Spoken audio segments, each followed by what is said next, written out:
తాగునీటి సమస్యతో ఇబ్బంది పడుతున్న గ్రామాల్లో విశాఖ ట్రస్ట్ ద్వారా ఆదుకుంటామన్నారు పెద్దపల్లి మాజీ ఎంపీ వివేక్. కరీంనగర్ జిల్లా సుల్తానాబాద్లోని గడిమహల్ మార్కండేయ కాలనీలో విశాఖ ట్రస్ట్ ద్వారా ఏర్పాటు చేసిన బోర్వెల్ను ఆయన ప్రారంభించారు.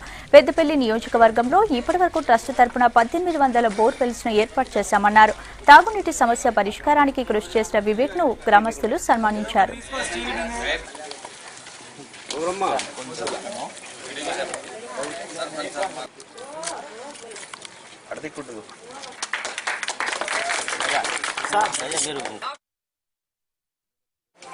ప్రజలు ఈ ఎండాకాలంలో చాలా ఇబ్బందులు పడ్డారు.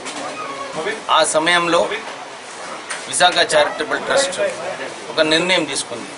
పెద్దపల్లి నియోజకవర్గంలో బోర్వెల్స్ వేస్తే మంచినీటి కరువు కొంచెం దూరం అవుతుందని చెప్పి 53 బోర్వెల్ వేయడానికి ఒక నిర్ణయము విశాఖ చారిటబుల్ ట్రస్ట్ తీసుకోవడం జరిగింది. విశాఖ చారిటబుల్ ట్రస్ట్ మా నాన్నగారు వెంకటస్వామి గారి ఆదేశాల ప్రకారంగా ఈ ట్రస్ట్ ప్రారంభించి ఎక్కడైతే మంచినీటి కరువు ఉందో ఇప్పటి వరకు సుమారు 1800 బోర్వెల్లు విశాఖ చారిటబుల్ ట్రస్ట్ ఇప్పటి వరకు వేయించడం జరిగింది.